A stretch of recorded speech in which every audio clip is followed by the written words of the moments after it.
महाराष्ट्र के मुख्यमंत्री देवेंद्र फडणवीस ने कहा कि राज्य में अत्याधुनिक सुविधाओं से लेस एक्ससीओ लॉजिस्टिक्स पार्क का भूमि पूजन किया गया है, जो एडवांस मैन्युफैक्चरिंग क्षेत्र में महत्वपूर्ण भूमिका निभाएगा।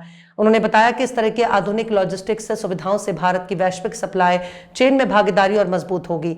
फडणवीस के अनुसार ये परियोजना औद्योगिक विकास को नई गति देने के साथ निवेश और रोजगार के अवसर भी बढ़ाएगी। गैस तुटवड़े की खबरों पर प्रतिक्रिया देते हुए फडणवीस ने मीडिया से अपील की है कि नागरिकों में अनावश्यक डर का माहौल न बनाया जाए। उन्होंने कहा कि मौजूदा स्थिति को केंद्र सरकार संभाल रही है और इस विषय पर स्पष्ट जानकारी भी दी गई है। अलग अलग खबरों के जरिए लोगों के मन में भ्रम पैदा करना देश के हित में नहीं है। बजट और विदर्भ के विकास पर बोलते हुए मुख्यमंत्री ने कहा कि इस बार के बजट में महाराष्ट्र को भरपूर लाभ मिला है और इसका फायदा विदर्भ को भी मिलेगा। उन्होंने वैनगंगा नलगंगा नदी जोड़ परियोजना को विदर्भ के लिए गेम चेंजर बताया, जिसे अब प्रशासनिक मंजूरी मिल गई है। वहीं किसानों की कर्ज माफी को लेकर उन्होंने स्पष्ट किया कि 30 जून से पहले कर्ज माफी लागू की जाएगी और किसी भी पात्र बैंक से लिया गया फसल ऋण माफ किया जाएगा, ताकि इसका सीधा लाभ किसानों को मिल सके। मला असं वाटतं की आज एक्सएसआयओच्या या इंडस्ट्रियल पार्कच्या भूमिपूजनाकरता आम्ही आलो आहोत आणि देशातल्या एका अत्याधुनिक अशा प्रकारच्या प्लग अँड प्ले फॅसिलिटीचं हे भूमिपूजन या ठिकाणी झालेलं आहे। विशेषतः ॲडव्हान्स मॅन्युफॅक्चरिंगच्या क्षेत्रामध्ये एक मोठी भूमिका या फॅसिलिटीची असेल।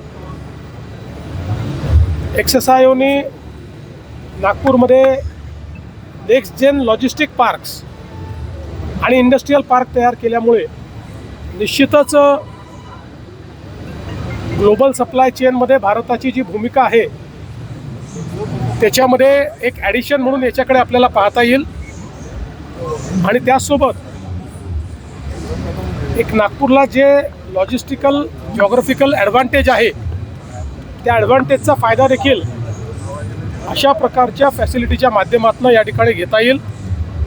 आणि म्हणून एक्सएसआयओचे आशिष अग्रवाल यांचं मी मनापासून अभिनंदन करतो। राज्यात गॅसची काय स्थिती आहे, तुटवडा होईल अशी नागरिकांना असं आहे की माझी माध्यमांना विनंती आहे की नागरिकांमध्ये विनाकारण भीतीचं वातावरण तयार करू नये। जे काही परिस्थिती आहे ती केंद्र सरकार हाताळते आहे, ती केंद्र सरकार सांगते आहे। विनाकारण वेगवेगळ्या बातम्या दाखवून हे घडणार ते घडणार ते घडणार असं सांगून नागरिकांच्या मनामध्ये भीती आणि संभ्रम तयार करणं हे देशाच्या आणि समाजाच्या हितात नाही। आणि काल हेच केंद्र सरकारने देखील स्पष्टपणे सांगितलेलं आहे। बजेटमध्ये नागपूर आणि विदर्भाला भरभरून मिळालेलं आहे, मेट्रो असो किंवा इतर इन्फ्रास्ट्रक्चर। कालच्या बजेटमध्ये महाराष्ट्रालाच भरभरून मिळालेलं आहे आणि मग महाराष्ट्राला जेव्हा भरभरून मिळेल तेव्हा विदर्भ कसा मागे राहील। त्यामुळे विदर्भाला आणि महाराष्ट्राला आणि मला असं वाटतं की अनेक गोष्टी असतील पण विदर्भाकरता सगळ्यात मोठा गेम चेंजरचा प्रकल्प हा वैनगंगा नळगंगा इरिगेशन प्रोजेक्ट, जो आत्तापर्यंतच्या आपल्या इतिहासातला सगळ्यात मोठा नदीजोड प्रकल्प आहे, त्याला आपण प्रशासकीय मान्यता देऊन काल बजेटमध्ये त्याची घोषणा केलेली आहे। मला असं वाटतं त्यामुळे विदर्भाचं चित्र पूर्णपणे बदलेल। कर्जमाफीची घोषणा केलेली आहे, पण प्रत्यक्षात कधी लागू होईल आणि ज्यांचं 2 लाखाच्या वरचं कर्ज आहे त्या बाबतीत अस्पष्टता आहे। ते असं आहे की आता मी घोषणा केलेली आहे, त्यामुळे त्याबद्दल कोणाच्याही मनात संभ्रम नाही। काही लोक वेगवेगळ्या गोष्टी पसरवण्याचा प्रयत्न करतात। कोणी म्हणतं राष्ट्रीयकृत बँकेची होणार नाही, कोणी म्हणतं जिल्हा बँकेची होणार नाही, कोणी म्हणतं या सोसायटीची होणार नाही, कोणी म्हणतं त्याची होणार नाही। आम्ही 2 लाखापर्यंत कुठलीही बँक असो ज्यांना पीक कर्ज द्यायचा अधिकार आहे अशा कोणीही दिलेलं पीक कर्ज हे आम्ही त्या ठिकाणी माफ करणार आहोत। केवळ आमचा प्रयत्न हा आहे माफी शेतकऱ्याला द्यायची आहे, बँकेला नाही। त्यामुळे शेतकऱ्याला फायदा झाला पाहिजे याकरता त्याच्यावर आम्ही वर्किंग करतो आहोत।